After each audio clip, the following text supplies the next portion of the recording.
So you see somebody who looks like they're in their 50s and they're fit and they're strong, and you think, wow, they must just love going to the gym. But what if they're really facing the same obstacle that might be keeping you from getting in the shape that you want?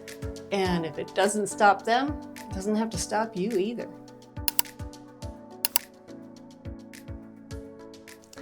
I'm Betty, and if you're midlife or beyond, then join me as I explore ways that we can age strong, body, soul, and spirit. Now, I suppose that there are lots of people that really love to go to the gym and work out and sweat, and, no pain, no gain. But I have to confess, I'm not one of them.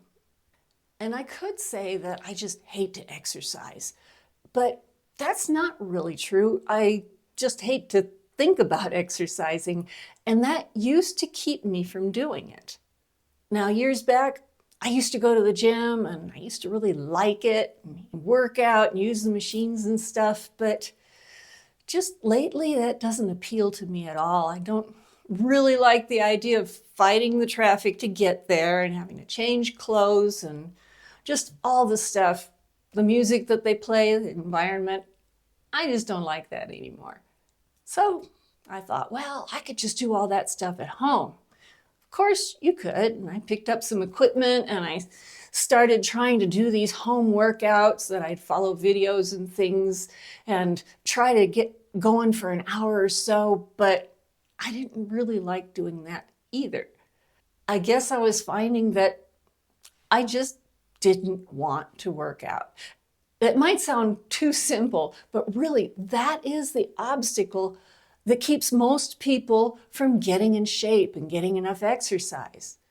And if you're one of those, then keep watching, because I've got some tips for you that I use to stay fit without having to do long, boring, and uncomfortable workouts.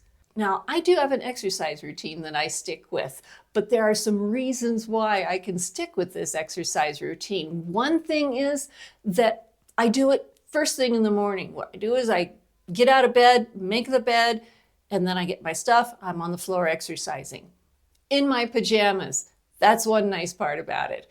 And it's a short routine. It's not long, it's not complicated, and it's so simple that I memorize it so I don't have to be thinking about what am I doing next and following some video or something and counting and remembering how many sets and how many repetitions. It's simple, it's easy. So I can do it pretty much without thinking, because I'm pretty sleepy that time of day anyway.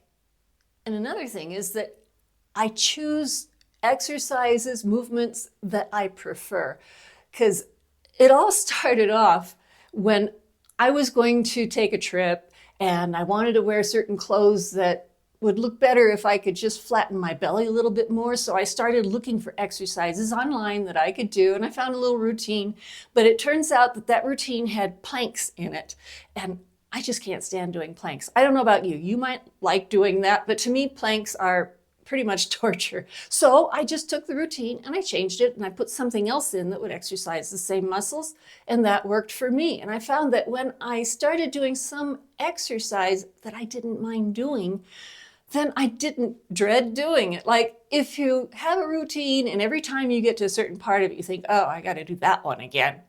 Well, then change it. Nobody's making you do that stuff. So make sure that you're doing movements that you don't mind doing, that they're pleasant to do. And then it's even better if you put on some music, something that's a little upbeat, something that energizes you a little bit, motivates you, keeps you going. And keep it simple too. If you don't need a lot of equipment, just simple stuff, then you don't have to get everything out, put everything away. Just keep it easy. All I use for my exercise is just a nice exercise mat, and I use an exercise ball and a resistance band. That's it. Really, you don't need much more than that. And another little thing that just makes it more interesting for me is that I've got this Apple Watch, and it helps me to keep track of my exercise. And I know that all the calories and stuff aren't really the calories that you're burning, but having the exercise on there and being able to record that I did this one and how much time, it's kind of like having a checklist. You check things off and it just feels good. So another little detail that just keeps me going. So that's my exercise routine. And I've got a video about that, and I'll put that at the end of this video so you can take a look at that too. But that's not really everything that I would need to stay in shape, because all of that takes me maybe 12 minutes in the morning. So it's really not very much. So I started thinking about, well, how can I add to that something that would keep me in shape, but something I don't really mind doing?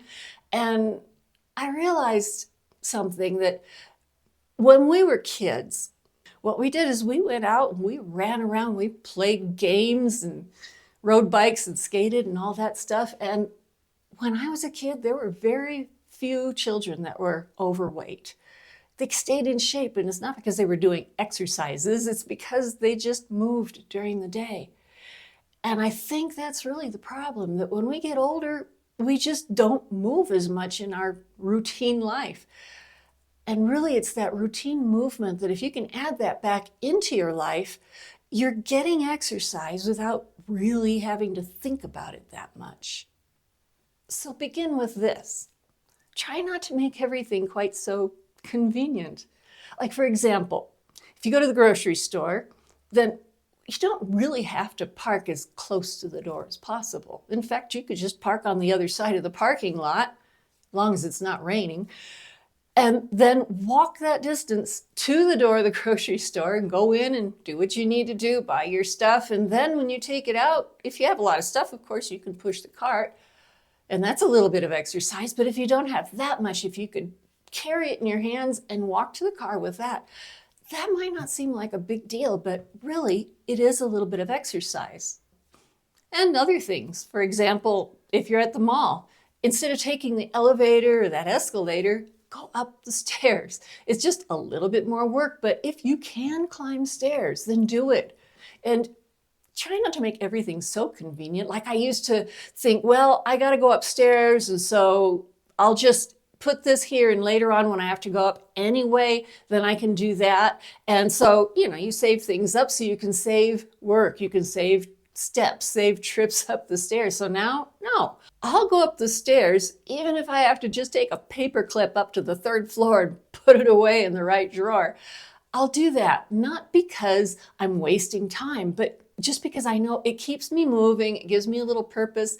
It might sound simple, but don't try to save your energy. Use your energy, because really when you do, you'll end up having more energy to do more stuff. And another thing, when you're at home, if you have to do something near the floor, you have to pick something up or maybe plug something into the wall, instead of bending over to do it, squat down to do it.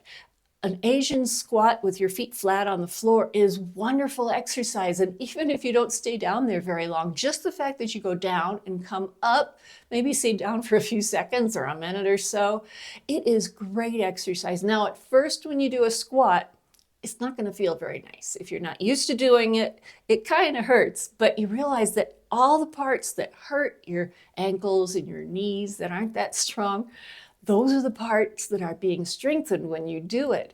So adding some squats into your routine every once in a while is great exercise, and it's going to strengthen your legs.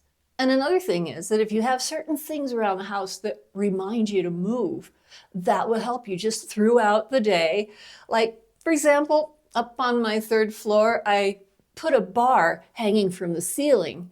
And so every time I get up there and take a look at it, I grab it and I hang for a few seconds. Now, when I first started doing that, I was really surprised, kind of shocked, that I could not just hang like a dead hang. I couldn't do it.